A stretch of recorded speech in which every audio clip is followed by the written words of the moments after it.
.710 KURV. So this microphone. Someone hanging on this microphone. 710 KURV. TalkBack. Dr. Lawrence Gelman. 1-800-580-8255. 1-800-580-TALK. Streaming live on KURV.com. My website is talkbackonline.com for want to keep up with the latest and greatest. Statistics. That's what we're going to talk about today. Statistical analysis on a number of things never done in the media because they can't add or subtract, and I guess they figure that the listeners can't either. New jobs reports. Let's take a look at the jobs reports, and let's do an analysis on them, going from the Bureau of Labor Statistics and the Census Bureau. So hardly friends of ours are using the government's own statistics against them. The latest and greatest is that our unemployment rate is down to 7.5%, which I guess is an improvement, and more jobs have been added to the those employed. Always trying to make bad things sound good. The government presents its case, but it is, of course, chock full of misinformation, none of which is elucidated or articulated correctly by the media. But let's take a look at a few things historically. All right. If we look at the number of people employed, unemployed, total number of people that can be employed, and non-institutionalized populations, drawing from the Bureau of Labor Statistics, what do we find? Well, we find there are nearly 90 million Americans no longer in the job market. Okay, what does that mean, and what can we glean from all of this data? Well, let's just get right down to it. If we look at the Ronald Reagan years of presidency from 1981 until the end of 1988, let's take a look at some pertinent numbers of interest. We find that, and we have to look at it from beginning to end, we find that, interestingly, those not in the labor force, that number there only went up 1 million during Reagan's entire presidency. Now, let's go back a little bit and get a little more data. We have to look at those.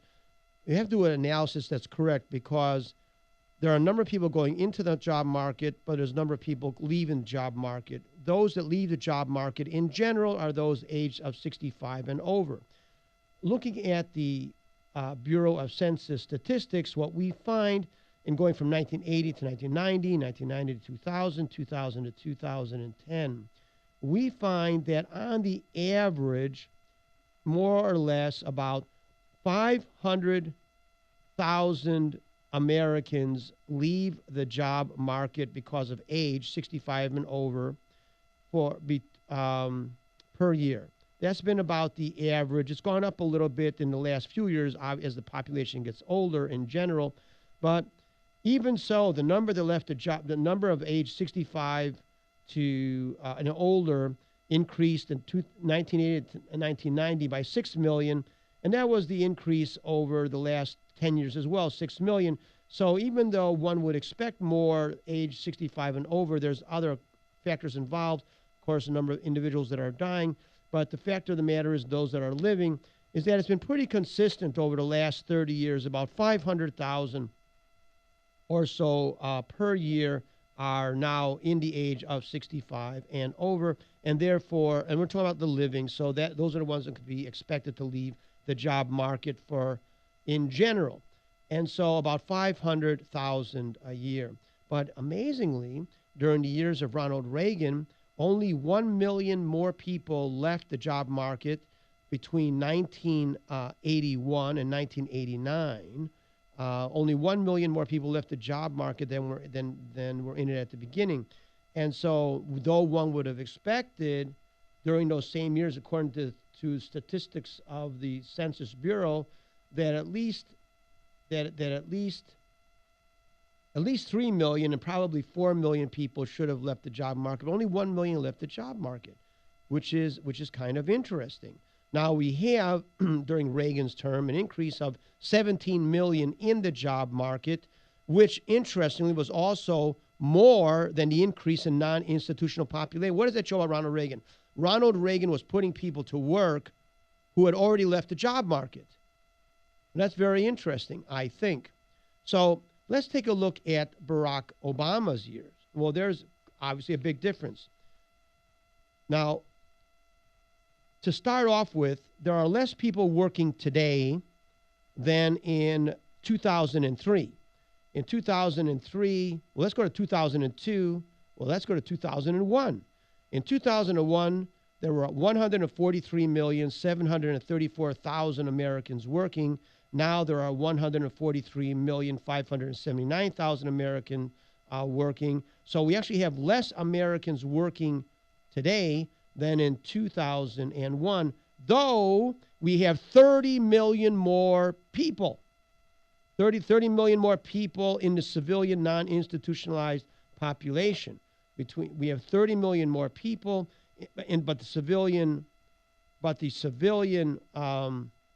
labor force has not really gone up very much under Barack Obama. Under Barack Obama, the number of people in the civilian labor force, well, actually it has gone up about let's see here, 9 million.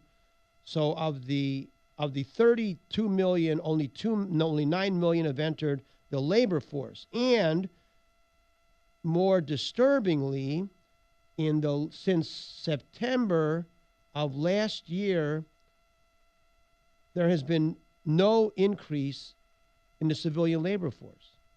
Well, that's kind of peculiar. How come there's no increase in the civilian labor force? Well, the reason is this. Since Barack Obama became president, in 5 years, 10 million people have left the labor force. So in Ronald Reagan's 8 years, 1 million people left the labor force. In Barack Obama's 5 years, 10 million people have left the labor force. Well, let's take a look at Bill Clinton's years. In Bill Clinton's years, from 93 to 2001, in Bill Clinton's years, we noticed that 7 million people have left the labor force. All right, 7 million people. Reagan, 1 million people. Bill Clinton, 7 million people in 8 years. Barack Obama, 10 million people in 5 years. Let's look at the other George. Let's look at the second George Bush, from 2001 to the end of 2008. We have 8 million people. 2001. 8 million people have left the job force under George Bush in 8 years, 10 million in 5 years under Barack Obama. If we extrapolate that to number of unemployed, let's go back to the Reagan years. In the Reagan years, that means if you combine the unemployed with the leaving the labor force, came out to be about 8 million total. 8 million out of a civilian labor force of 123 million, which comes out to be about, less than 7%.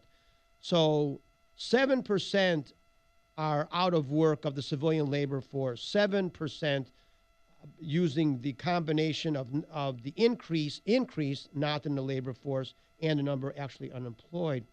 We go to Barack Obama, and we have a combination of, in Ronald Reagan's time, it was 8 million of 123 million.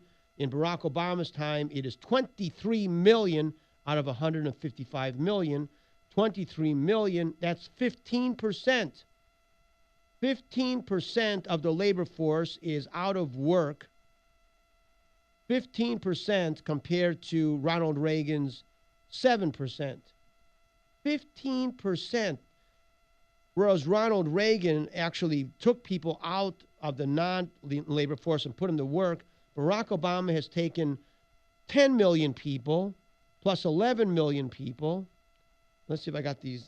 Let's see if it's only 10 million from 2079, It's actually a bit more, 10.5 million.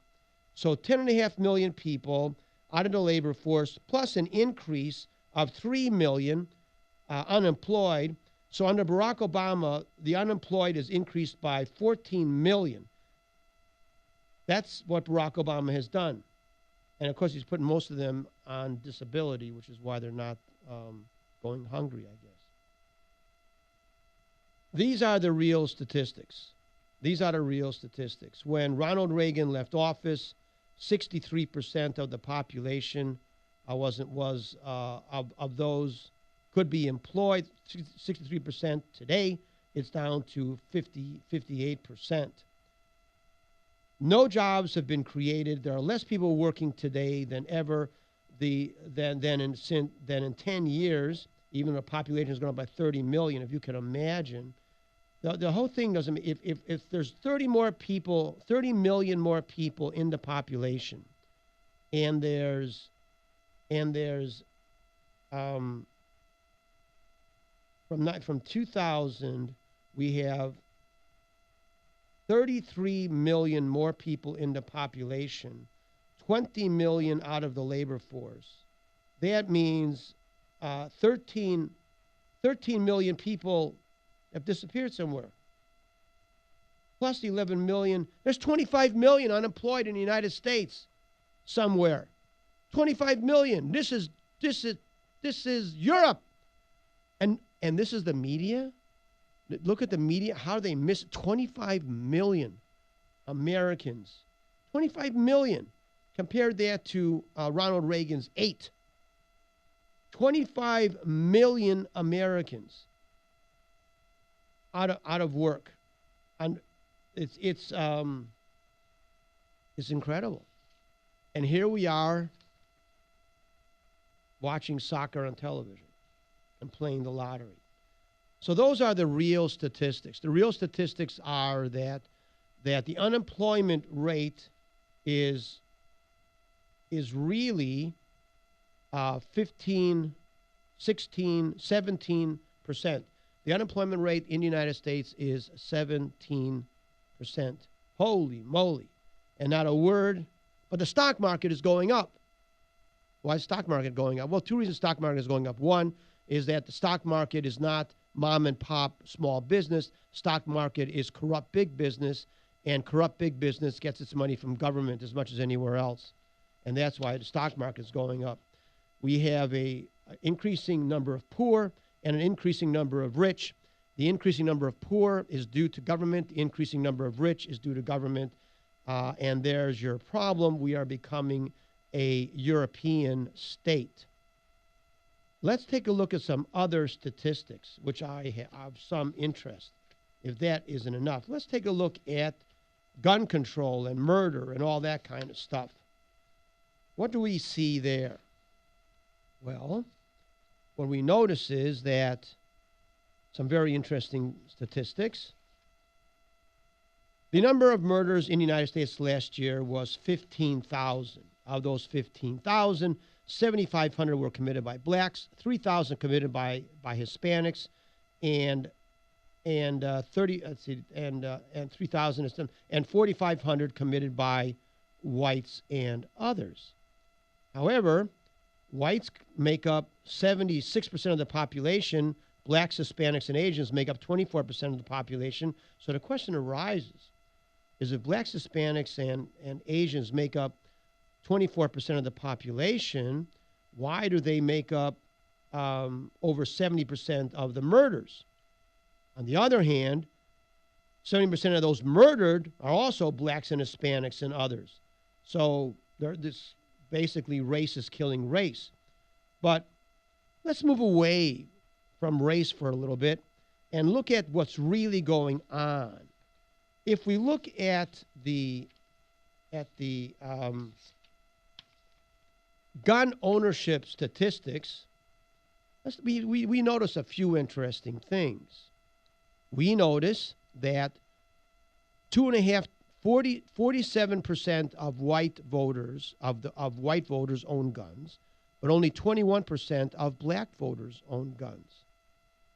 29% of Hispanic voters own guns. Well, That's kind of interesting. That means that though most murders are committed by blacks and Hispanics, that whites own more guns, significantly more guns than blacks. Okay. What else do we see here? We notice that in urban areas, only 30% of urban area residents own guns, whereas 60% of rural own guns. But then again, 70% of the murders are committed in urban areas. Well, that's kind of interesting. Let's start putting all this kind of together here. So blacks commit more murders and are murdered more frequently. And based upon percentage of the population, if blacks are 13% of the population, and blacks are 1/6 the population of whites, but commit more murders than whites, that means blacks commit murder 6 or 7 times the rate of white people. But that's kind of interesting.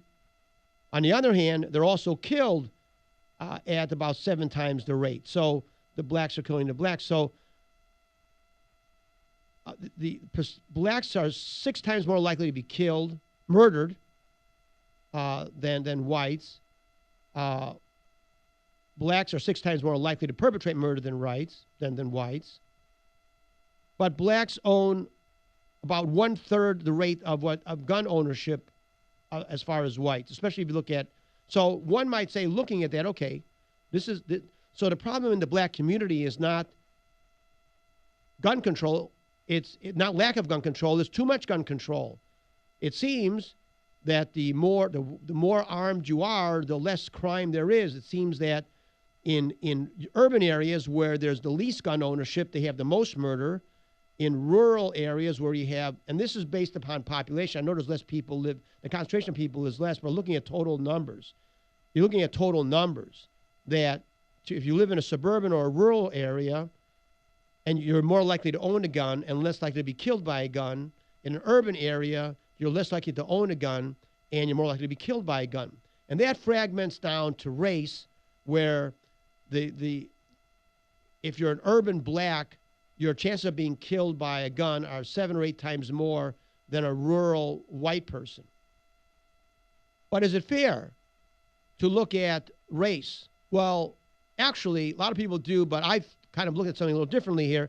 And what I find is this. It's not a question of race, it's a question of party.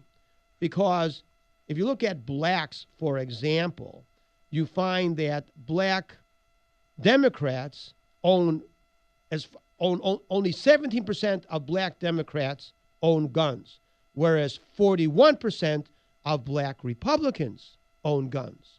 And that's kind of interesting. That even skews the percentage even more, because most black Democrats are in urban centers.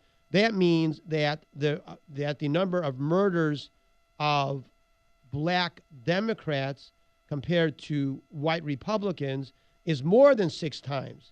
It's actually closer to 8 or 9 times. Whereas the number of black Republicans owning weapons is almost the same as white Republicans. So therefore, we extrapolate the information, we find that those who are murderers and who are murdered tend to be Democrats versus Republicans. Looking at the statistics based upon on demographics, what do we find? We find of the 7,500 blacks murdered last year, that 7,000 were by blacks, black Democrats. That of the 3,000 Hispanics killed last year, 2,100 were killed by Hispanic Democrats. And if we look at the white population, we find that of the 4,500 whites that were killed, about 1,500 were killed by white Democrats. If you add that all together, what do we find? We find that 11,500 murders of the total 15,000 murders were committed by Democrats. So the question arises is, Democrats, which consist of about 35% of the population, are committing 75% of the murders. So the problem is not race, but party affiliation. And so the answer is simply this. Take away the guns from all Democrats, and our murder rate will drop by 75%. There you have it. There's your answer. All done. The question arises is why are Democrats so murderous? Well, I think Democrats are so murderous because they're all dependent upon the government. It is a question of dependency. Government, those related to government, dependency on government, that is the real crux of the matter. The Democrats have created a system of dependency, and those who are dependent are far more likely to commit murder than those who are independent. And so it's not a question of being black. The blacks are suffering because they're Democrats. It's not because that they're black, it's because that they're Democrats. The Hispanics are suffering not because they're Hispanic, but because they're Democrats. There's the problem. And so we got to get away from this racial nonsense because the majority of Americans being killed in the United States are blacks. You add Hispanics, then most of those being killed in the United States are the minorities. And most of them are being killed by their own people. Most blacks are killed. 83% of blacks are killed by blacks. So 80% of Hispanics are killed by Hispanics.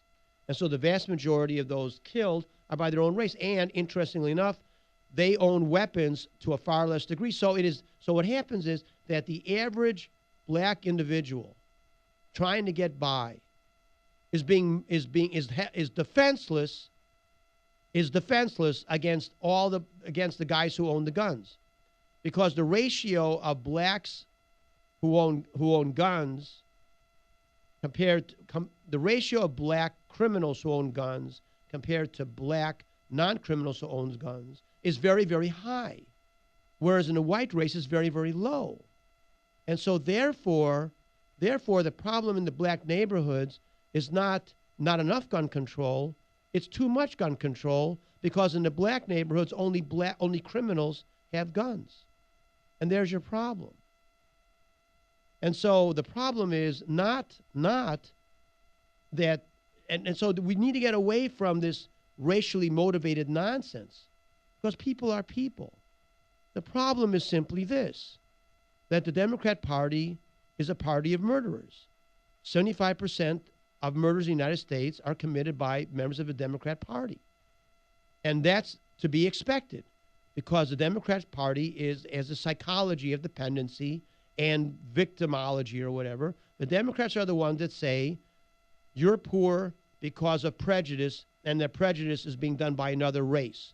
Whether the other race is Asian or white or whatever, you're poor because of your race. Not because of culture, not because of government dependency, because of your race. And so therefore, the government instills this enmity into different groups. And then when the white population watches the news and they see that all these murders being committed by blacks, and that blacks killing people, blacks committing all this crime, and one looks at them as black. That's not because they're black. It's because they're Democrats. It's because they're Democrats. That's why. Okay, you're never going to hear that anywhere. I can assure you, you've never heard that anywhere before. That the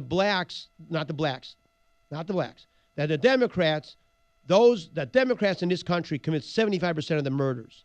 And that's the deal. It doesn't matter if they're white, black, Hispanic, or Asian. 75% of those committing murders are Democrats. And you've never heard that anywhere else but on this program.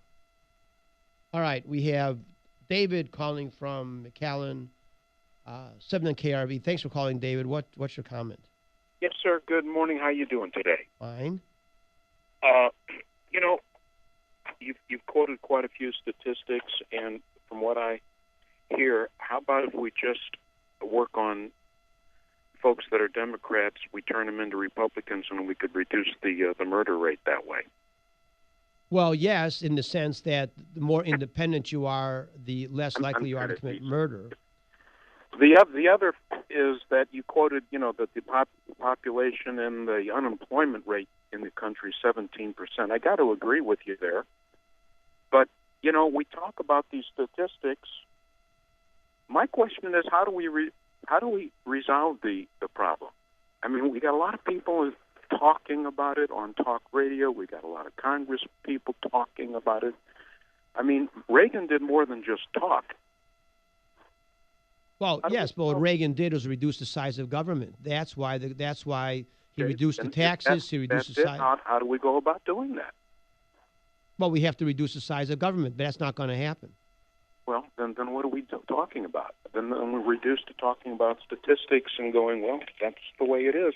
Should we move out of this country and go somewhere else? Well, that would be nice if there was some place to go, but there isn't. I was going to ask you, how about Bermuda?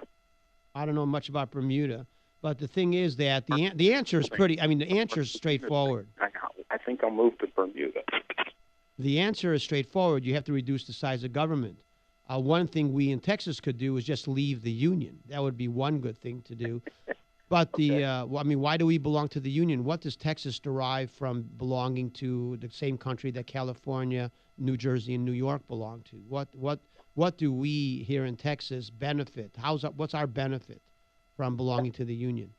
There you go. So I'm all for understanding, and I appreciate the statistics you're giving. But my question is, we've talked and talked now. Obama's been with us now for 5 years. Let's get something accomplished. Yeah, okay. So I already said what I want to do is Texas to leave the union and the government to disappear. All right? There you go. You got my vote. Well, that's what I want to do. How do we do that? Well, it's been done before. American Revolution has done it before. Okay, thanks for calling. Yeah. Now we have John, 7 KRV. Thanks for calling, John. What's your comment? Well, yeah, back in 1969 when Nixon was president, Minnesota was the number one iron ore producer. It was a small area up in northern Minnesota. We didn't have regulations like we have now, and unemployment was low. And then the Democrats forced Nixon out, and he has to resign on the little Watergate affair. Yeah. And it's still questionable today what Nixon really knew about Watergate. Oh, well, Nixon was a Bush-Rockefeller Republican. He created the Environmental Protection Agency. Let's not forget that. Nixon put in wage and price controls. So Nixon was a biggest fascist as anybody else. Yeah, he was. I mean, he sure he was. We had phase 1, phase 2, phase 3, phase 4.5. Yeah, you remember all that? I remember all that. That was going to save the world. That was going to save the world. Yeah, price controls. Yeah, I remember that. And then under Franklin Delano Roosevelt, you had rationing. This is to save the United States. Yeah, you had rationing, but they took land out of production, killed hundreds of thousands of cattle and hogs, and buried wheat underground in order to drive the prices up. That's the kind of fascist that Roosevelt was. What a bunch of idiots we've had running for president. And Lincoln, you talk about Hitler being a mass murderer. Under Lincoln, they went down south and they burned it to the ground. They burned Atlanta to the ground. Lincoln was responsible for 600,000 Americans being killed, or about, what was that? There were about 20-some million Americans. So he killed, 4% of the 4% of the population. Today, that would be, 12 million people? That's what Lincoln did. Hey, John, I got to take a break. You can hang on if you want, but I got to go to a break. 7 KRV, TalkBack, Dr. Lawrence Gelman, home of the Iron Microphone. Or you can call back if you want. Be back after this break. Okay, we're back. 7 KRV, TalkBack, Dr. Lawrence Gelman, 1-800-580-8255, 1-800-580-TALK, streaming live on KURV.com. My website, what is my website? TalkBackOnline.com. All right. What have we figured out? We figured out that 75% of the murders in the United States are caused by Democrats. So you want to solve the problem, take the guns away from the Democrats. We've also extrapolated our statistics looking at the number of Republicans that are at the most, it's probably not even that much, but at the most, being even conservatively speaking, 10% of the murders in the United States are done by Republicans, and the other 10% 15% by others. Wait, I had that right? 10, 50. Yeah, that's right. So 75% of the murders are done by Democrats. That is the overriding statistic. It is not It is so more than a correlation of race. The correlation between murders in the United States and another factor most correlates strongly with being a Democrat. So all you Democrats out there, you guys in the Valley, you keep voting Democrat. You just keep doing that, and that'll keep our population under control, which is what Democrats want also. They want population control because they're a bunch of abortionists and the rest, which we've discussed before.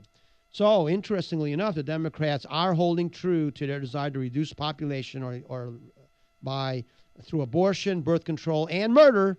And so the vast majority of murders in the United States are done by Democrats. You've never heard that anywhere else before, and it's probably never going to hear it any other place but here. And so there you have it. So if you want to reduce your crime rate, then you switch from Democrat to Republican. No surprise, biggest murder centers: New York, Los Angeles, Miami, San Antonio, Houston. Did I say Detroit already? Gary, Indiana, the state of New Jersey. These are all high crime rates. And guess who runs those places? They're all run by Democrats. And that's it. So that's where all your crime is. And so the Democrats are the new mafioso in town. Now we have Jonathan calling from McAllen, 710 KRV. Thanks for calling. What's your comment? Hello, Doctor. How are you doing? Okay. I had a quick question. All right, I know that I guess you're a physician, and I wanted to know, okay, when physicians bill, they bill to Medicare and Medicaid and then get paid from the government. Yeah. So how is that any different than any of these government subsidies? It's not. I mean, I understand that you're giving care. No, it's not. Look, don't get me. Medicare and Medicaid need to be shut down completely. The problem is there's no option. The government requires that's what you take. In other words, if a Medicare patient comes to me, if I say I don't take Medicare, pay me privately, it's against the law. Same, if I even ask a Medicaid patient that's a felony. So the government. Oh, I see. Yeah. So they're forcing physicians to do this. Yes. To be a participant in this government subsidy program, basically. Right. No option is given. No option. They don't give you the option. You can't. It's against the law to ask a Medicaid patient to pay. That's a felony. If you even ask, forget about them paying. If you even ask, you can go to jail as a physician. Medicare, if you take private pay from Medicare, they kick you out of the Medicare system. So there are no options available. You see, and I mean, I'm in the medical field, and I work for a physician, and I'm sure you hear it all the time. They complain about this system, and I was always wondering, well, just get out of the system. But I guess you can't. No, you can't unless you don't want to be. Okay, you can get out of the system by saying, okay, I'm not going to take care of anybody 65 or older, and I'm not going to take care of any poor people. Now, what kind of a doctor would you be? Okay. Cosmetic practice. That's about it. That's interesting. That's interesting you brought that up because cosmetics are not covered by Medicare and Medicaid, not covered. And therefore, plastic surgeons will charge Medicare and Medicaid patients whatever they want to charge. And interestingly enough, these same Medicare and Medicaid patients that don't want to pay anything for necessary procedures will pay $10,000 or $20,000 for a facelift or other cosmetic procedures. That's how peculiar this system is, that these people who are on Medicare and Medicaid will have plastic surgery done, and we've all seen that, and pay thousands of dollars out of pocket. Yeah. No, I understand. That's insane. I wish that more information on this was just, well, you're doing it, but I wish more of this rhetoric was, out there, because I don't think people understand. They see a physician with, like, a beautiful house, and oh, he's a part of the problem then. But he's being forced into it, really. Even if you make money, you're still forced into that system. And that's not capitalism. Well, look, in the healthcare system of the United States, physicians account for 9% of total expenditures. 9%. And the most important component, without doctors, you have no health care, okay? Well, yeah. Okay, but so you would think that doctors, it'd be like ball players, okay? The ball players make the most money, make more than a manager, make more than anybody else. The ball players make the most money. Yet, but if you don't, but in medicine, the physicians make the least amount of money. Something's not right there. So you no point in blaming physicians, because 91% of healthcare expenditures in the United States go somewhere else besides doctors. So if you don't blame the doctors, okay, it's everybody else, and the government does that on purpose because the government hates doctors. Yeah, I understand. Okay. No, that was really great. Thank you very much, Doctor. Thanks for calling. The government hates all small business. The government only wants big business. That's why government funds large hospital corporations and General Electric and all these large corporations and takes away money from physicians. What the government is doing today is trying to get physicians to become employees of hospitals. So the government is the problem. No surprise there. Okay, to reiterate. 15,000 murders, 11,500 committed by Democrats. That's most of the murders. In the black communities, the blacks kill each other at the rate of 7 times more than whites kill each other. Hispanics about 5 times more. However, in those areas, what you find is the greatest disparity between ownership of guns by the non-criminal element and the criminal element. In black communities, there's a higher proportion of gun ownership by criminals than by non-criminals. That's reversed in the white community. In the Hispanic community, more criminals own guns than non-criminals. That is why the non-criminal or the innocent black and Hispanic is a victim. And it's a victim of northeastern white elitism that wants to deny blacks and Hispanics the right to bear arms. Only 17% of urban blacks own weapons. And that includes criminals and non-criminals. And most of those are owned by the criminals. So therefore, almost all black people in urban centers are unarmed. That is why they're such easy victims. On the other hand, more than half of white people who are not criminals, more than half, about 60%. In fact, if you go out of the urban centers, let me see here, what is it? Out of the urban centers, I think it's over 60. Out of the urban centers, out of the urban centers, where is that? Over 60% of non-urban citizens own weapons. And that's where the least of the crime is. The most of the crime is where the citizen does not own weapons. Last year, 7,500 blacks were killed. About 7,000 of them were killed by other blacks. Almost all of that done in urban centers. The blacks are being slaughtered because of government, because of their lack of being able to defend themselves. No surprise there. Look at the slaughter in South Africa and in Mexico and many other places, even though there's no right to gun ownership in those countries. Yet there's so many people being murdered. Well, the reason they're being murdered is because the innocent civilian doesn't have a weapon to defend themselves. We have our fascist fool president going to Mexico, blaming the United States for the murder and the corruption in Mexico and the gun murders in Mexico. He's blaming that on the United States. All right, the United States is not pristine, and yes, the United States takes drugs, but who created those laws making those drugs illegal if not the United States government? Who created the drug trade in the United States if not the United States government? Who promotes the drug trade if not the United States government? But don't be blaming the American people for what the United States government does.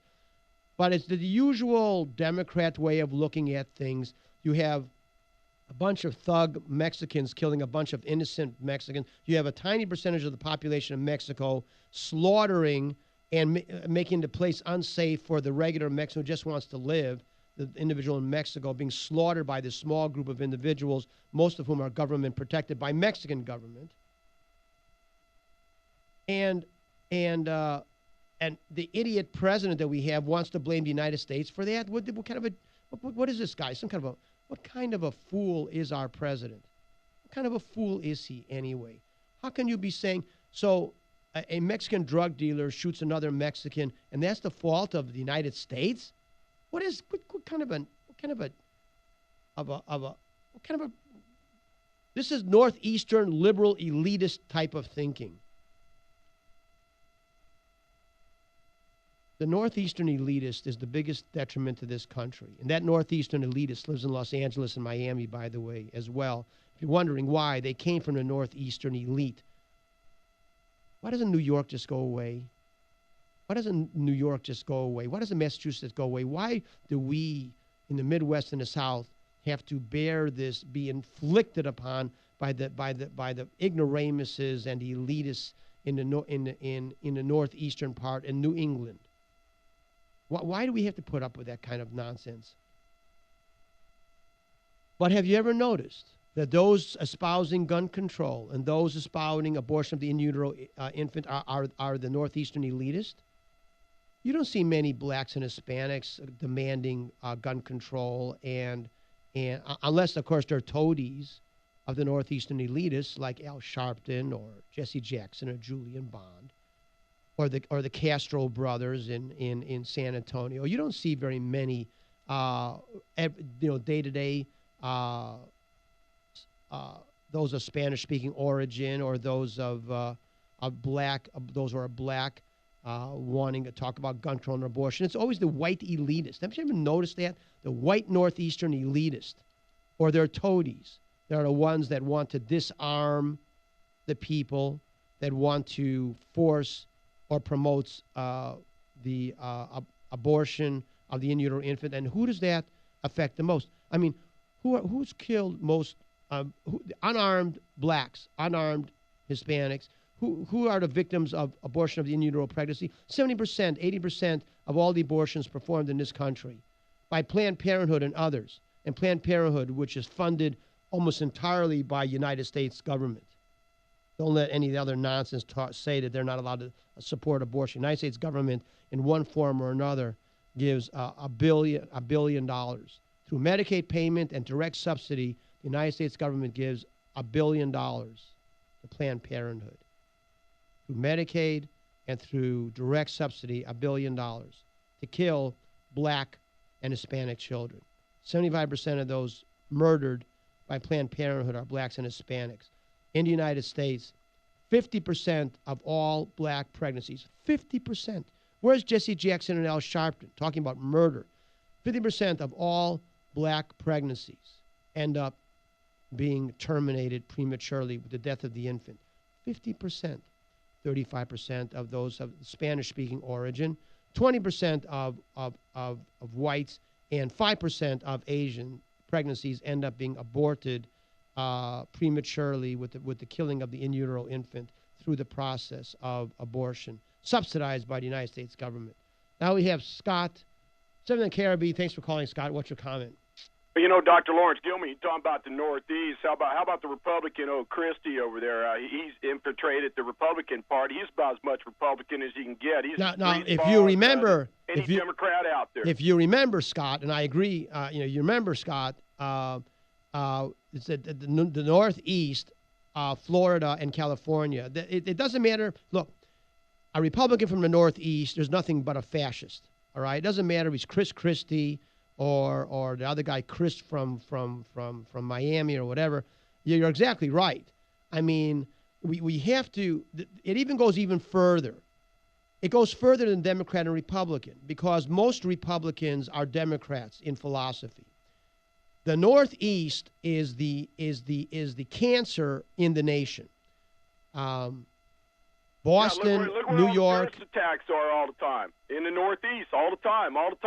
They know where all the corrupt, dirty politicians that run the government in this country are from. Well, Scott, don't you find it interesting that the World Trade Center bombers took off from Logan Airport in Boston, and that the Boston Marathon bombers are once again in Boston, hotbed of Ted Kennedy and John Kerry, and is about as fascist a state as you can have? Don't you find it why doesn't someone talk to, well, because Ted Kennedy is dead, but why doesn't John Kerry ask him, Senator Kerry, when you were senator of Massachusetts, why did you do nothing about all these terrorists coming out of Massachusetts, inflicting themselves on other people? Why doesn't no one ask John Kerry that question? Oh, they're not going to answer. John Kerry right now is sitting over there sleeping with the Arabs and all the oil people and all the Middle Easterners, and it's all because of oil. That's what he's sitting over there. It's more willing to deal with the Democratic Party on trying to make more money for themselves and their cronies and for the president and for the vice president. That's what it's all about. They don't care about pulling any resources out of this country. They just want to sit there and pull it out of other countries and make their little profit and their little kickbacks and everything else. So that they could care less if we get hit with a bomb. They don't even they don't even know what's going on. Okay, from day Scott. to day. Scott, I'm going to ask you a question here. State of Texas has a Republican governor and a Republican lieutenant governor, a Republican House, and I think an evenly split Senate. I'm not sure. But anyway, it's a Republican state.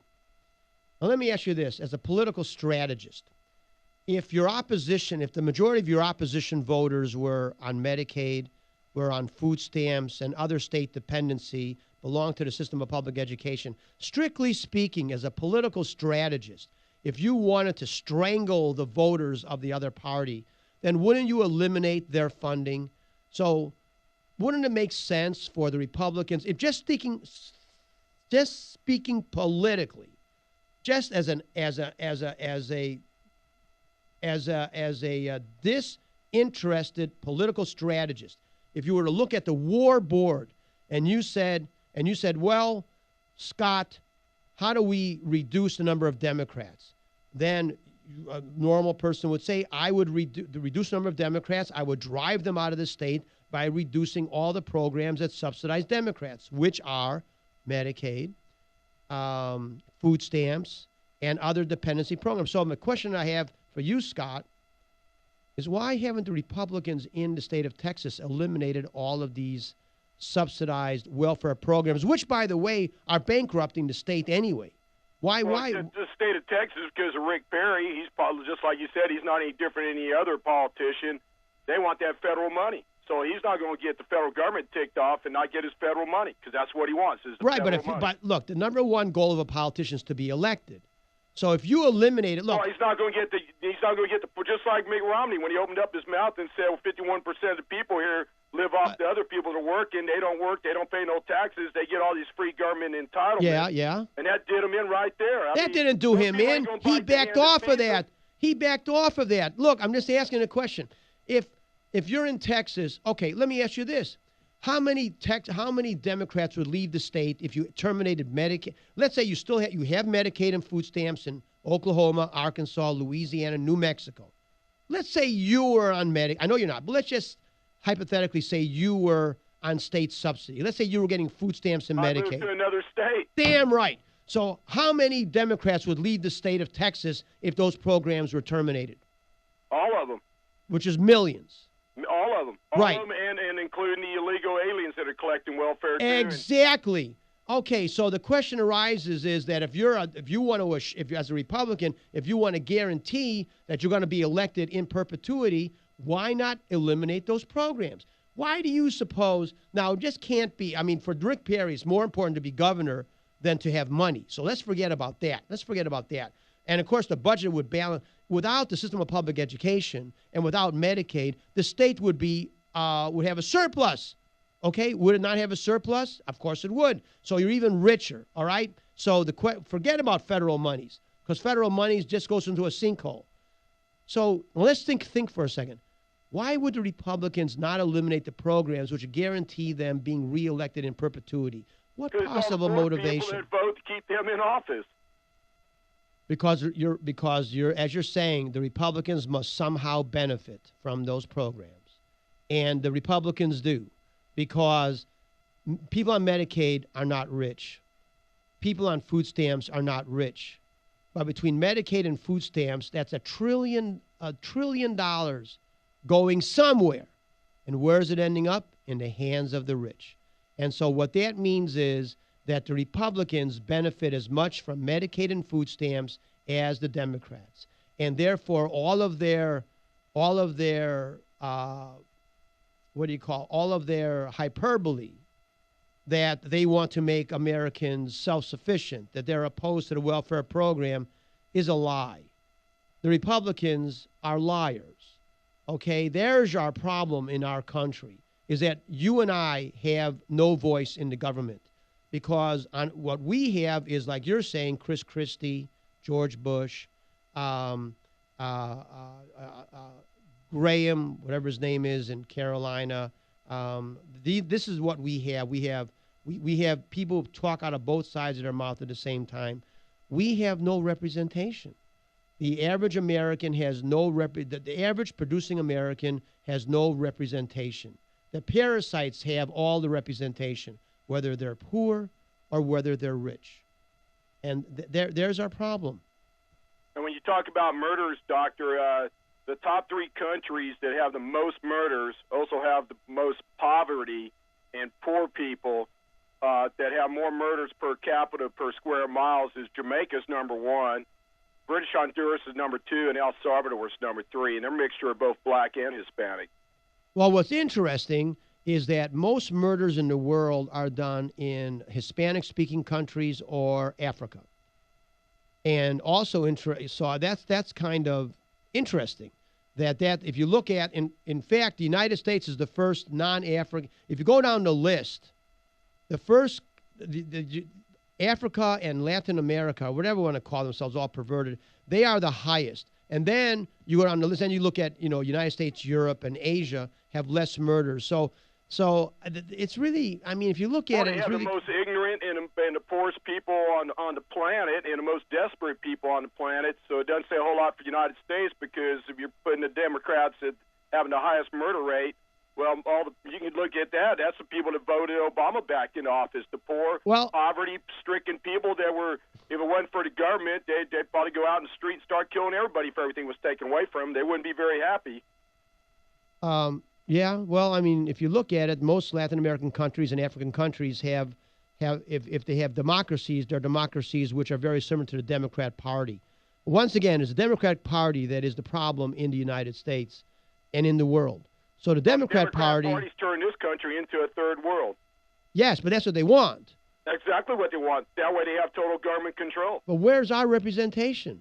Where's our people? Well, you got very few. We had Ron Paul and maybe Rand Paul. He's gone. Ted Cruz. But, if you take the number of guys, if you take the number of guys, that you put them on two hands compared to all the other You're right. Hundreds and hundreds. You're right. Even Marco Rubio's turned up to be a Rockefeller Republican. Yep, you got that right on the head. So you're right. We probably, we have a half dozen in the Senate and maybe 25 or 30 in the House. And the last time we had a real president was Ronald Reagan, and now we're talking, how many years ago is that? He left the presidency in 1989, so already we're at 25 years without that we've been not represented at all. But I think between the two, the Republican Party is more of a danger than the Democrat Party, because the Democrats, they're a bunch of fascists and they like it. The Republicans say they're the party of independence, but they're liars, and so they draw off all the energy of the producing class, because we feel, you and I, we're kind of stuck. We feel we got to go join we are stuck, but basically all can happen now is it's going to run its course and completely fall apart, and it's going to have to be restarted again some other way with a whole different organization, because it's eventually going to do itself in the way it's going right now. No two ways about it. The country's on its way to the Weimar Republic. It's going to be disaster. But what really galls me is going to be your Chuck Schumers and your George Bushes and your Michelle Obamas and your Hillary Clintons. They're going to be protected. The rest of us are going to go down the drain, and the jackasses that caused all the problem, they're going to be hiding in their caves, surrounded by gold and their slaves. All right. Thanks for calling, Scott. Have to go to a break. 7 and KRB TalkBack, Dr. Lawrence Gelman, home of the Iron Microphone. Democrats, 75% of the murders in the United States committed by Democrats. Maybe some mainstream media will pick that up. Back after this break.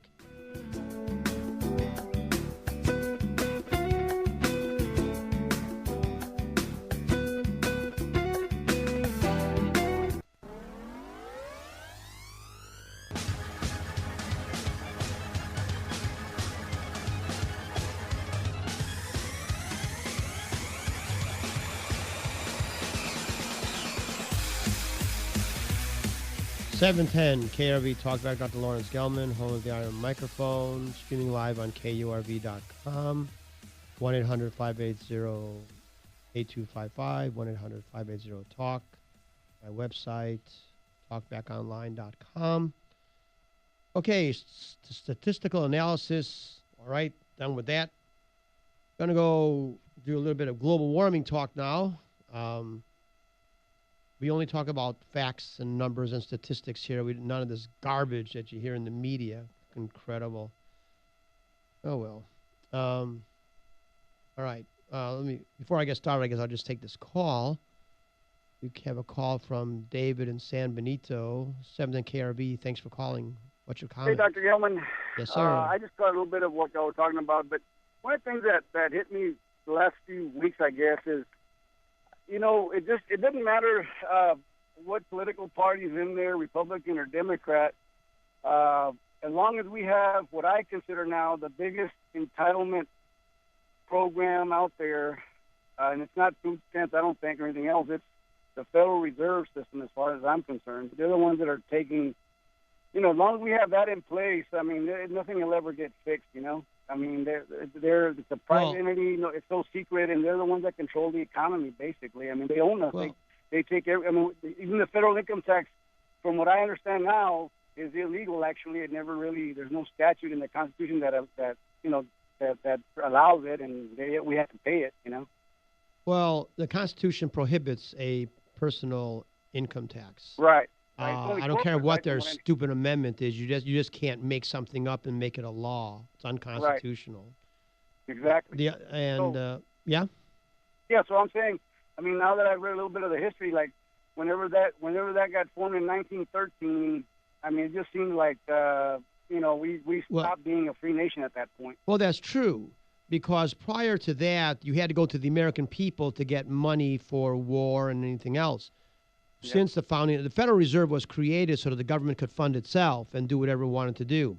So the FBI and the CIA and all of our foreign adventurism, as well as Medicare and Medicaid and all these other social programs that you're referring to that have enslaved us, you're exactly right.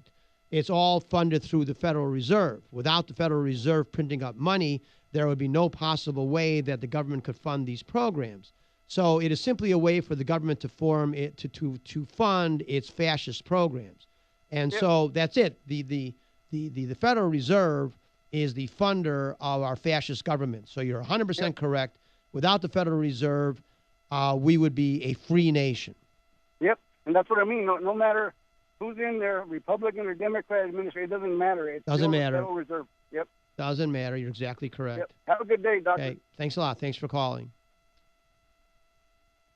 Carbon dioxide is an insignificant greenhouse gas molecule, and we're going to prove that. The moon occupies the same region in space as Earth and receives equal quantities of the sun's energy per surface area. The moon, unlike the Earth, experiences enormous daily temperature variances from 250 degrees high for the day to 250 degrees below 0 Fahrenheit for the evening, or a 500-degree daily shift in temperature on the moon. That is owing to its lack of atmosphere. Mars, unlike the moon, does have an atmosphere, though only 1/60th as dense as that of Earth's. The evidence of Mars' greenhouse gas effect is noted by its evening temperatures being far warmer than the moon. Though Mars is much further away from the sun than is the moon, Mars only gets about 80 degrees below 0 Fahrenheit in the evening compared to the moon's 250 degrees below 0. Mars' atmosphere, though rarefied compared to Earth's, is 99% greenhouse gas molecules, almost exclusively carbon dioxide. Therefore, Mars actually has a greater greenhouse gas concentration than Earth. Mars has a greenhouse gas concentration 1.7 times greater than that of Earth's, with 40 times the concentration of carbon dioxide. Since the mass of carbon dioxide is 2.5 times greater than the mass of a water molecule, and water molecule being the other major greenhouse gas molecule in the Earth's atmosphere, the major greenhouse gas in Earth's atmosphere. Therefore, Mars has a greenhouse gas concentration 4 times greater than the massive greenhouse gas molecules in Earth's atmosphere. The average daily temperature variance on Mars is approximately 150 degrees Fahrenheit. Looking at Venus, which has an atmospheric concentration 90 times greater than Earth's, and 99% of its atmosphere consists of greenhouse gas molecules, primarily carbon dioxide, that means Venus has a greenhouse gas concentration 9,000 times greater than Earth's, and an atmospheric CO2 concentration 1 million times greater than Earth's. The greenhouse gas molecular mass on Mars is 22,000 times greater than Earth's. In fact, the atmosphere is so dense that it has a continuous day-to-evening temperature of 800 degrees Fahrenheit. Mercury was closer to the sun than Venus, but lacks an atmosphere and has an 1,100-degree daily temperature variance, because Mercury, even though being so close to the sun, in the evening has a 300-degree minus 300-degree temperature on Mercury, minus 300 degrees Fahrenheit on Mercury in the evening. So, even though Mercury is much closer to the sun than is Mars, its evening temperature is much more frigid owing to its lack of an atmosphere. Earth, on the other hand, has an average daily temperature variance of about 30 degrees Fahrenheit between the high of the day and the low of the evening worldwide. Comparing the greenhouse gas effect with greenhouse gas concentrations, one notes a peculiarity. The predicted greenhouse gas effect is out of order with the greenhouse gas concentration. If we look at the order of greenhouse gas concentration from greater to lesser, it goes Venus, then Mars, then Earth, then Mercury. But the order of greenhouse gas effect from the greater to the lesser goes from Venus, then Earth, then Mars, then Mercury. Why does Mars, though having 4 times the greenhouse gas mass concentration of Earth, apparently have less of a greenhouse gas effect? The answer lies in the difference in the makeup of the greenhouse gas molecules between the planets. Earth, unlike Mars or Venus, has water vapor as the dominant greenhouse gas molecule, accounting for 95% of the greenhouse gas molecules in the atmosphere of Earth, whereas Mars and Venus have almost no water vapor and their greenhouse gas concentrations are 99% carbon dioxide. To understand why this is important, we need to look at other properties of molecules. 2 possible consequences can occur upon the absorption or release of energy. When matter absorbs or releases energy, 2 possible things occur. One is an increase in temperature, or a change in temperature, or a change in state without a change in temperature. The states of matter are solid, liquid, and gas. Now, the specific heat of a substance is the amount of energy required to raise the temperature of 1 gram of substance in whatever particular state 1 degree centigrade. For example, raising the temperature of 1 gram of liquid water 1 degree centigrade requires 1 calorie of energy. Raising the temperature of carbon dioxide gas 1 degree centigrade requires 1/4 calorie. Changing the state of matter requires the input or release of energy as well. The energy required to change matter from one state to another is called the property of latent heat. Among the greenhouse gas molecules, this property only pertains to water, as water on Earth exists in, or H2O more properly, as H2O on the molecule H2O on Earth exists in all 3 states of matter, solid, liquid, and gas, while carbon dioxide only exists in its gaseous form. The latent heat of vaporization is where 1 gram of liquid H2O converts to vapor H2O, and this requires 540 calories of energy. Thus, for every calorie of energy that carbon dioxide gas absorbs, liquid H2O conversion to vapor absorbs nearly 2,200 calories. The change of state occurs through the absorption of large quantities of energy, but without a change in the ambient temperature. Thus, water vapor, comprising the dominant quantity of greenhouse gas molecules in Earth's atmosphere, also possesses a far greater capacity than carbon dioxide to absorb energy, heat energy. Carbon dioxide is comparatively a weak greenhouse gas molecule. As we have said, looking at Mars. Mars' overall atmospheric density is 0.02 kilograms per cubic meter compared to Earth's 1.2 kilograms per cubic meter. Since Mars' atmosphere consists of nearly 100% greenhouse gas molecules, it has a far greater concentration. As the greenhouse gas effect blocks both the entrance and exit of infrared rays, which is heat, through the absorption of energy, the best measurement of the greenhouse gas effect is not, as the ignoramuses in American climatologies assert, is not the daily maximum temperature. The best way to measure the effectiveness of the greenhouse gas effect is by the difference between the average daytime high and evening low temperatures. The narrower the difference between the daytime high and evening low, the more significant the greenhouse gas effect, as noted on Venus.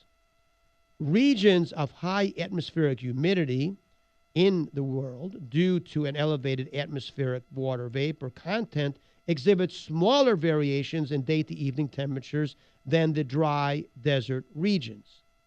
Water vapor in the atmosphere absorbs energy during the day and releases energy in the evening, acting as a buffer in maintaining a stable temperature. In the evening, as water vapor releases energy, it converts to liquid H2O, and we call that dew. That is why the day-to-night temperature variance in the dry desert is greater than in the more humid regions. Water content on Earth is unaffected by man's activities, as is the majority of carbon dioxide content. The origins of carbon dioxide in Earth's atmosphere are primarily from sources other than man's activities.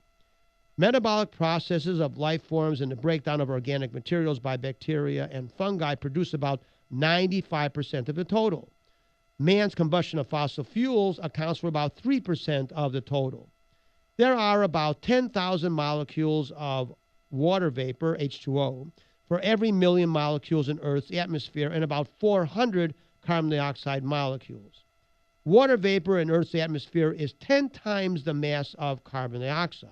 Thus, for every calorie of energy carbon dioxide gas absorbs in the Earth's atmosphere, water vapor absorbs more than 22,000 calories. Thus, not only is carbon dioxide a much weaker greenhouse gas molecule than water, than H2O, its presence is much smaller. Of the 400 carbon dioxide molecules, only about 3% or 12 molecules are produced through the activities of man. Referring to our earlier calculation, water vapor has the capacity to absorb 22,000 calories of energy for every calorie of energy absorbed by carbon dioxide. This extrapolates to water vapor absorbing nearly 700,000 calories for every calorie of heat absorbed by the carbon dioxide produced through man's activities. The amount of heat energy absorbed by the carbon dioxide molecules produced by man is insignificant. For man's activities to reproduce the same level of greenhouse gas molecular mass density as is found in the Martian atmosphere would require an additional 2,800 molecules per million. This increase in carbon dioxide would require an increase in industrialization of 250 times more than present-day levels. If Earth's temperature is rising, which is yet unproven, it must be due to other factors than man's production of carbon dioxide. Since Earth's temperature has varied greatly throughout the eons of its existence, not possibly owing to man's activities, then other influences must be the cause. To increase the amount of carbon dioxide on the Earth presently to that of Mars, the total amount of carbon dioxide, whether through natural or man's creation, would require 7 times the level that we have now. That means that we would have to increase the Earth's population, not just of human beings, but of animals and by plants and every other thing. We would have to increase by 7 times. 7 times the number of animals, 7 times the number of people, 7 times the number of plants as in existence now. We would have to increase by 7 times to reach the level of Mars. Not possible. There's no way it can be done. So therefore, the entire hoopla about man-produced climate change or global warming due to combustion of fossil fuels is just simply a lie. It's a lie by government in order to try to impose its will upon the people, to forcing the people to kowtow to government's energy reductions and requirements, taxing the people for energy utilization, and then dictating to the American people how much energy they can use. The government wants to control your life. All the government has to do is dictate to you how much energy you can use, how much you can drive, how much energy you can use in your home, how much energy you can use. That's what the government is really up to. What the government is really up to is to reduce your freedom and to enslave you to government programs. That's the only reason that the government exists, and that's what it's all about. So there's the truth statistically about unemployment and employment, gun control, global warming. About an hour or so of talk, maybe a little bit more. Fox News is on 24 hours a day. In their entire history of Fox News, you haven't received the information that you've received here in an hour. In all the time CNN has been on the air, you've not received the information. In all of their billions or millions of hours they've been on the air, you've not received the information that we have, that I've given you in the last hour. In all the news broadcasts in the world throughout the history of the electronic media, you have not heard all combined what you have heard here in 1 hour. Information, education. That is what separates civilization from barbarism. We have a country run by barbarians. Chuck Schumer is a barbarian. Nancy Pelosi is a barbarian. Barack Obama is a barbarian. Michelle Antoinette, what's her name? Michelle Obama is Marie Antoinette. All right, we have a call from Pete. Before we go on to stained glass, I guess we'll take this call from Pete. Hey, Doc, how you doing today? All right. First, on all these great and wondrous things that the statists, whether they be kings, whether they be bureaucrats, whether they be politicians of any stripe, in order to get the people to swallow them, they've got to put a thin veneer of human misery, human tragedy, and appealing to our better senses around it, so we'll swallow garbage. And this goes down the line, whether it be this gun control thing, whether it be the global warming, which is you're absolutely right, it's the biggest crock going. The basic data for that was based off the Volkhov Glacier in Antarctica, 400,000 years of data. It's only been analyzed once. The same guy came up with 2 graphs. The first one said exactly as you said, that you have changes through time. Then all of a sudden he saw the light and put this hockey stick on the end of it where it's going straight up, and nobody can really figure out where that came from. Again, it's a fraud. What's going to happen to the United States as it's going now? I can't be optimistic about it. However, if we are going to change anything, we've got to get control of the schools, and this means tuition vouchers at least for that part of the population that is aware of what's going on. We need history. We need history. We need history of Western civilization, because the reason we have guns in our hands is to keep the overbearing bosses, whether they be absolute monarchs, constitutional monarchs, again, politicians, bureaucrats, from being total tyrants over the people. Okay, so where is this effort going to come from? I mean, I think there's something that makes the art of politics is the art of stupid people. The Republicans are just as stupid as the Democrats. Where is this going to come from? There's no one in the Republican Party that seems to articulate these ideas, which is amazing to me. Why they even bother to go on the air? Except, look, the Republicans are just part of the Democrat Party. They're nothing but puppets of the Democrat Party. That's why when they go on the air, they appear to be so stupid, is because they're really, the Democrats have their hand up their rear end telling them what to say. So where is this going to come from? Well, I think there are people in the Republican Party, and you've named a few of them, most of them, I guess, starting with Rand Paul and Ted Cruz, go from there. The first thing, I think, look at the Republican Party back with Teddy Roosevelt. Here you had white Anglo-Saxon Protestants who were appalled at the political machines in the North were run by these Irish Catholic or Catholic immigrant groups, and they were robbing the place blind. Fine. What are we supposed to, the question is, where is this going to come from that's going to make these changes that you alluded to?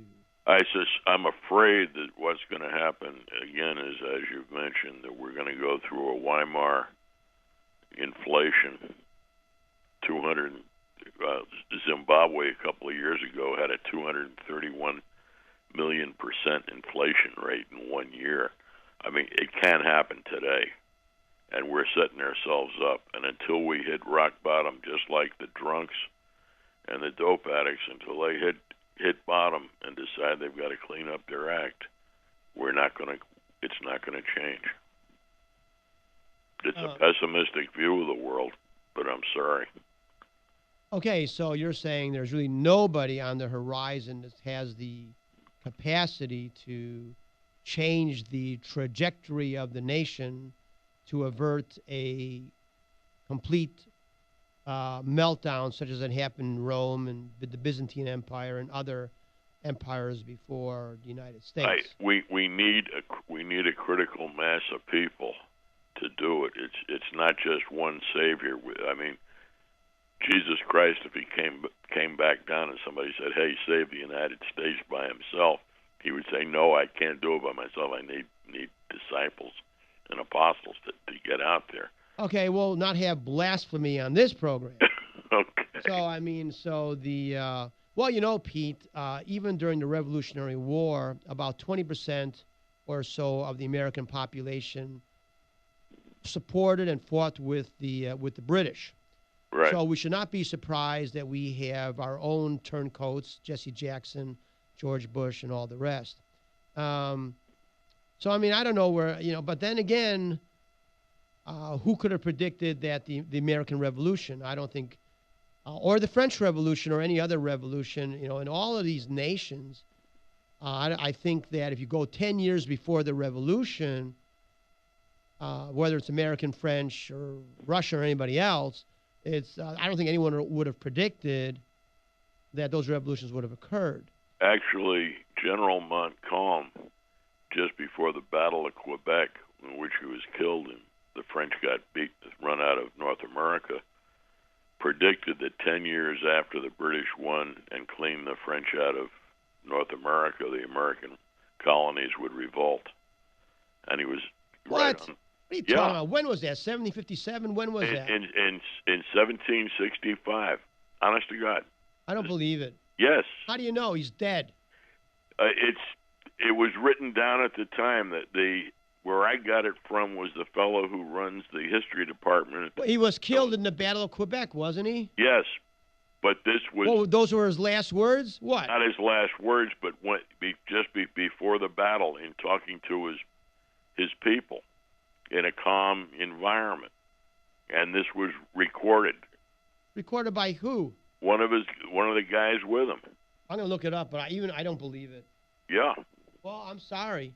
Okay. I don't buy it. The other part, yes. And besides, what doesn't matter what he said. He's not a politician. Right. He had no say whatsoever. But he saw what was coming. No, he didn't. Yeah. No. What he expected was that once the Brits, we didn't have an enemy, the French. The American colonies would figure, why the heck do we need all these British troops on our backs? And that was the fuse for the war. That and the proclamation line. But anyhow, that's off on a tangent. There were still foreign powers, even if the French were knocked out.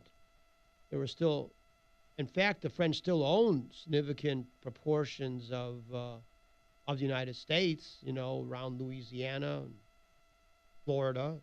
The Spanish were there in California, but that Southwest. wasn't threatening the East Coast colonies.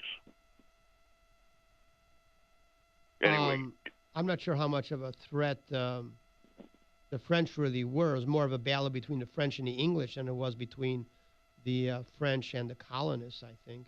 Well, whatever. Yeah, okay. If we're lucky, we will have a revolt before we have a runaway inflation and a total collapse. That's pretty interesting that the good news would be revolution. Yeah. Okay. So, yeah. It's a good program. I think you're right. Keep the guns out of the hands of the Democrats. We reduce murder. Right. You want to reduce murder by 75%? Take guns. If you're a registered Democrat, take away their gun. Right. Okay. Have fun. Okay. All right. Is it break time? 30 break. 7 KRV talk by Dr. Lawrence Gelman. And the last half hour we'll be talking about stained glass. And that's what we're going to be talking about. So we'll be back after this break.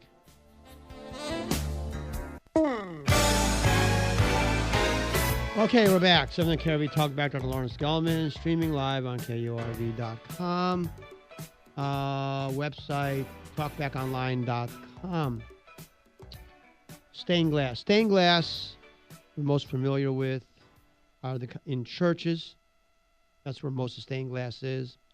People go to Europe to see the stained glass in Notre Dame or other great cathedrals. They're fascinated by the stained glass over there. It's one of the interesting parts of church architecture. In the United States, we've had the home of great cathedrals, no more being built, and they have stained glass as among the interesting architectural elements. Stained glass was created for churches because they you needed windows to allow light into these large buildings. And so the church hierarchy felt that if the windows could also add a certain luster or some other element besides allowing in light. And since much of the population was illiterate, one way was to depict biblical scenes in painting that could be applied to the stained glass that would enlighten the individuals in the church as to different parts of the Bible and instruct them. Stained glass began as simply colored glass due to impurities. Most of the glass in the Middle Ages and earlier, the origins of the stained glass, because of the impurities in the glass-making process with the silica and all the other, you would have colors, and those colors were then added purposefully in order to give colored glass, just to make the glass have a little more interesting appeal, look a little prettier. Then they started to figure out a way to actually do painting on glass in order to show these illuminated figures which would depict biblical stories. So using glass as a canvas, you would have artisans would paint. Of course, it couldn't be just regular paint because that wouldn't be able to withstand the elements, just regular paint. So the paint was mixed with certain type of glass shards and other elements, metallic oxides added, and then this paint material would be painted onto the glass and then fired in a kiln, which would fuse the painting onto the glass, which is why they've been able to last, even though many of them do weather eventually, not only through directly weathering processes, but also through interaction with the elements, with change the color of the paint, which is even seen even in indoor paintings, which are not on glass at all, but on canvas. It's just mixing of the elements with the chemicals that make up the paint. And so that is basically what we call European style glass. In the United States, before 1880, most of the churches in the United States were using this style of glass. Much of that glass was actually made in Europe, London and in Munich, by artisans there on order from United States churches, which imported the glass to be used in their churches. The the standard type of European stained glass, which is painted glass on a glass surface. Now, if you take that glass, if you take a stained glass from a church and you break it and you look at it the long way, on the long axis, you will see that the pane of glass, looking at it sideways, is almost entirely clear glass, and it has a very thin, millimeter thick surface of paint on it. So it's just the surface that has the color. And all the body of the glass, 99% of the body of the glass is just clear glass, which makes sense because then it allows the transmission of the color through the clear glass to the eye. Around 1880, a rediscovery of colored glass was done by American artists, primarily John Lafarge and Louis Comfort Tiffany. They rediscovered, back from the early Middle Ages, the coloring glass. In the early Middle Ages, it was simply because you could not purify the glass well enough to be clear. Now it was done intentionally to add particular colors to a glass predictably. From that, these artisans decided to create figures. Within the glass that, or make the glass into figures, like glass blowing, where you actually make a figure out of the glass, like a pot or something, and then make it into a part of stained glass window. So what they would do is they would make something that looked like a cloud by having a variation in color, blue and white, or things like that. Or even beyond that, since most of these were biblical scenes, and most of biblical individuals wore robes, you could have the folds in the clothes and the robes, and you could actually make those folds in the glass itself. And also, since the glass was colored and it was the color and the glass itself is the form that you want, you were no longer restricted to have clear glass all the way through. You could have colored glass all the way through, and therefore you could add variations of color to the glass, which would give you a more varied coloration of the glass. Also, since the light intensity would make a difference as to how much light came through, you could alter the appearance of the glass throughout the day simply by the variation of light intensity going through the glass. So you could have glass one on top of the other, or layered glass, of colored glass, of different colors, so that as the intensity of the light that altered throughout the day came through the window, through the glass, through the colored glass, you would have alterations in the color, as some glass would be seen that required greater intensity of light in order to be seen. So throughout the day, as you looked at the window, you would notice a change in the color and the way the glass appeared. And that's what these artisans tried to create. John Lafarge and Louis Comfort Tiffany and others that picked up the technique and created their own glass manufacturing companies. And so in the United States, primarily came about this advent of colored glass and stained glass windows, primarily in churches, but also in homes of the wealthy, because it was an expensive process, but primarily in churches, probably 90% or so. And once again, as in medieval times, the church wanted scenes, biblical scenes, depicted in the windows. And so you would have designs of different biblical scenes, the Good Shepherd, the coming of the children, whatever, different biblical scenes presented through this new style of stained glass, which became the mode. And that was very popular for about 40 years until maybe a little bit longer, until the late 1920s, when Tiffany windows and Lafarge windows and Tiffany glass and Lafarge glass was the rage in the artistic community in the time that was called the Art Nouveau. That design, that style during that age, 1880, 1890, 1930. By 1930, it already lost its luster, so to speak, and windows were no longer being ordered either by churches or anybody else. The Tiffany Company went out of business. Most all manufacturing went out of business.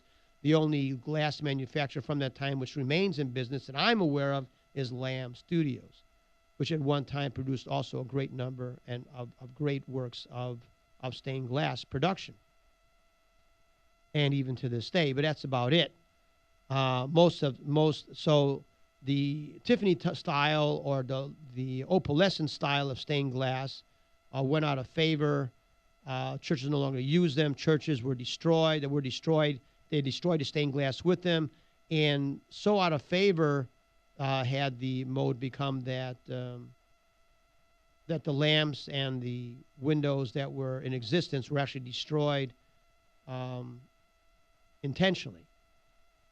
The homes in Manhattan and other that had stained glass windows, when they tore down those mansions and were replaced by high rises, they were also destroyed with the windows in place. So many Tiffany windows, or maybe even the majority, have been lost to us, as so much art has been lost to us through the ages by people who were Philistines, I suppose. Well, anyway, right around the late 1960s, early 1970s, a re-interest in these type of stained glass came into being, and now those windows are primarily lamps, but it's all marketing and things, but windows as well, not so much. The stained glass windows, a great art form, has now increased. There's some interest, and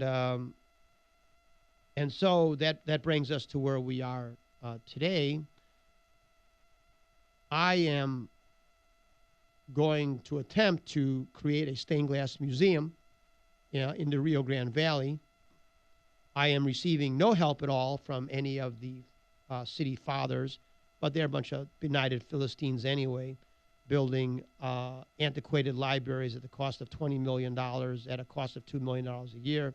And for the life of me, I can't figure out why the city council even exists, other than supporting and maintaining itself. But here in the Rio Grande Valley, we do have a stained glass collection. Part of it was taken down in the International Museum of Arts and Sciences, but you still have what I think is among the largest Tiffany window collections in any museum in the United States.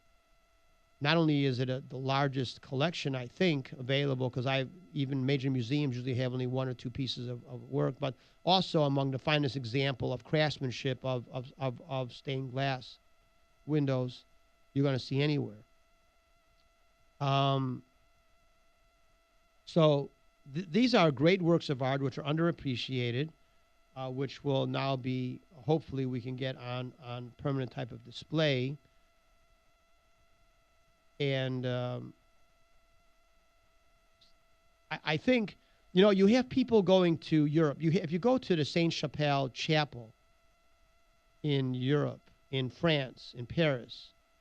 People are waiting in line to see this church with stained glass that's about 800 years old. It's a brilliant color, the old style, the medieval type of stained glass, and it's very, very nice, and it's very, very famous. And like I say, people wait in line to get in.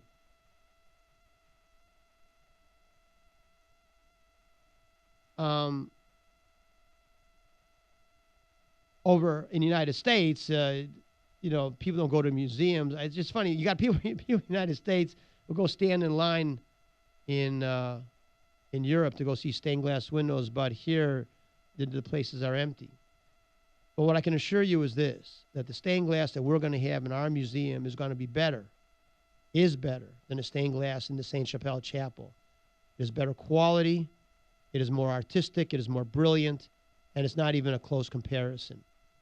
We're going to have a great stained glass museum, and it's going to have to be done through the private sector because the public sector is too short-sighted and corrupt to really understand what great works of art really are.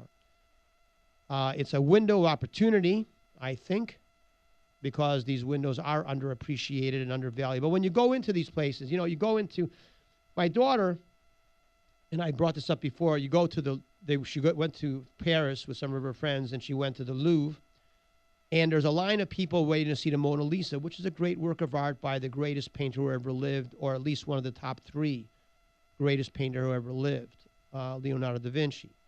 His most famous work of art, and probably the most famous work of art in the world, is the Mona Lisa. That's his painting. You have to wait in line. There's a bunch of people clustered around that painting all the time. In the gallery of the same museum, I think are 5 or 6 other of Da Vinci's paintings, and he doesn't have that many that survived. I don't know if there's 30 of Da Vinci paintings that are left in the world, but it's a relatively small number. Among his finest works and most famous works are in the Louvre, and in the Louvre they have 5 or 6 or something like that in a gallery.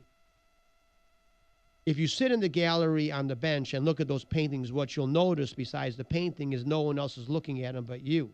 People are walking back and forth. The same people who were standing in line to look at the Mona Lisa are walking back and forth in front of the gallery of Da Vinci's art. I think that says a lot about the way people appreciate art. If you go to the Sotheby's website and you go to the 19th century European artists and you look at the Bouguereaus and the Vibers and the Van Blas and all of those, Tademas and all of those, these are great works of art by very talented people, geniuses. And the works of art are fantastic and certainly better than any photograph anyone can take, because a great work of art, a painting of a person, brings out the personality of the person as much as the surface of the person. That's what makes great art.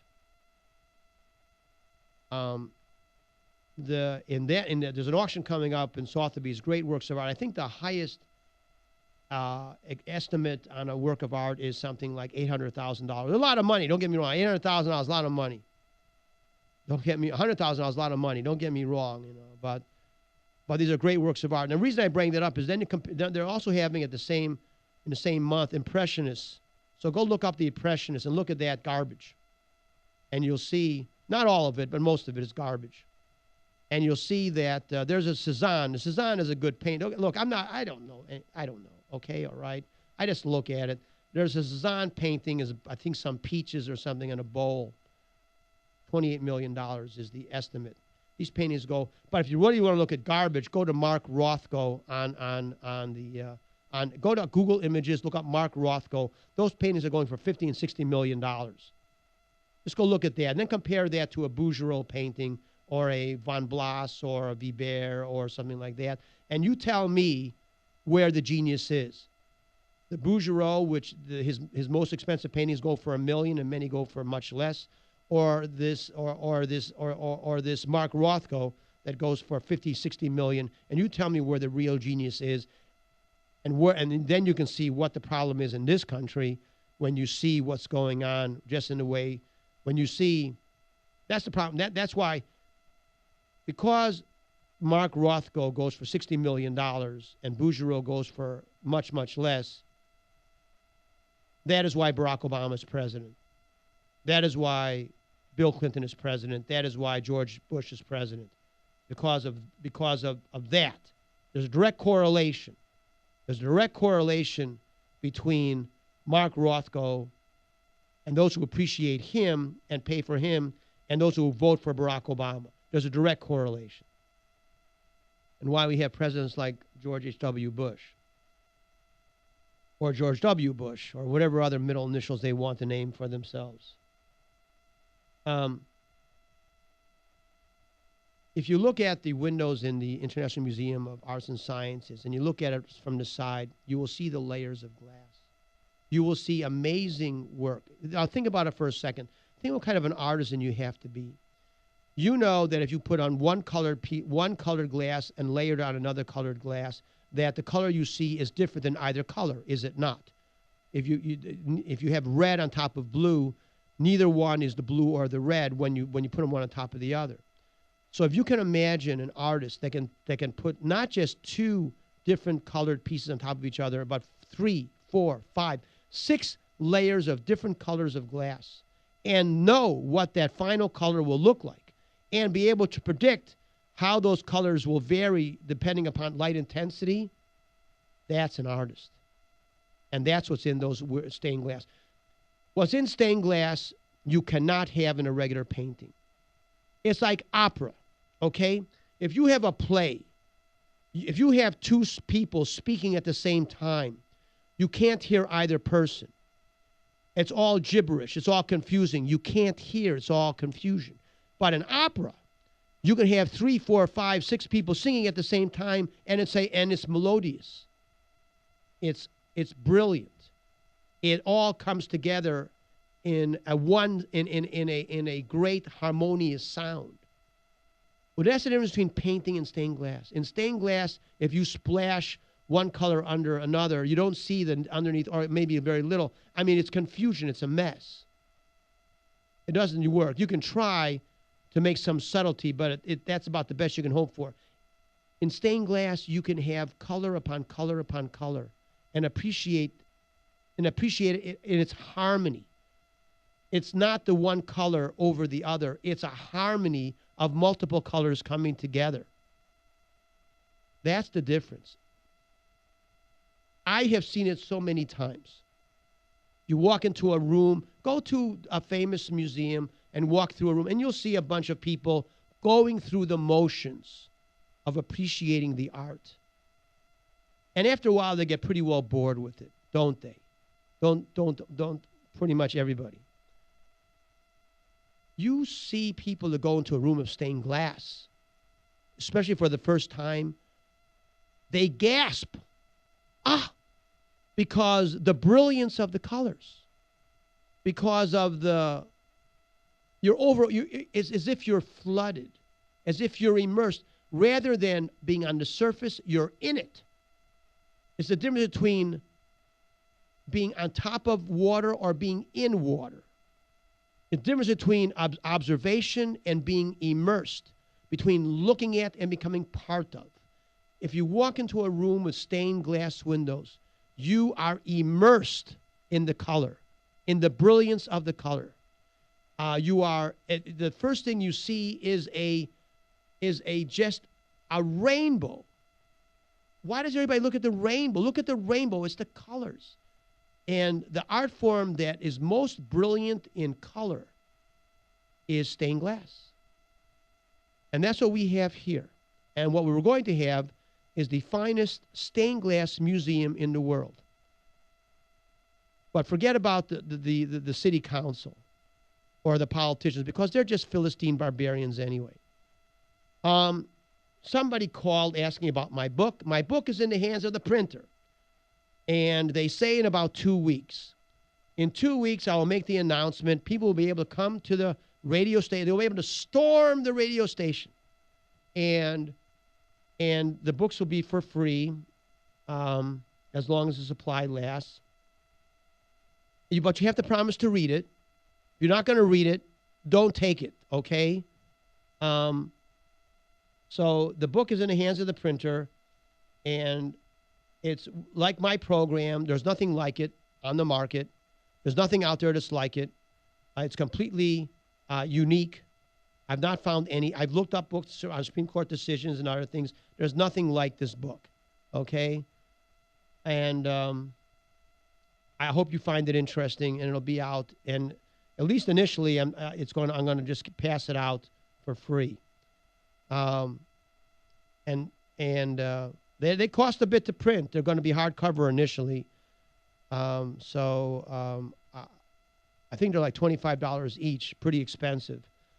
I could have had it made in China, but that would have been hypocritical, don't you think? So it's going to be done in the United States, and I will pass out some for free, and then I guess I'll do a bunch in soft cover and maybe ask for a couple of bucks just to cover the cost of some of this stuff. Okay, we're almost at the end here, so we'll take this call from Jack, 7 KRV. What's your comment, Jack? Suddenly, Dr. Gelman, a light went off as soon as you started making the Dr. Gelman's unified field theory. Garbage art today compared to great art yesterday. Garbage politicians, garbage laws, garbage policies, and so forth and so on. And what's happening to our country. The unified field theory. You can see it in the art. That's what I wanted to say. Thank you. Have you seen the stained glass in the museum?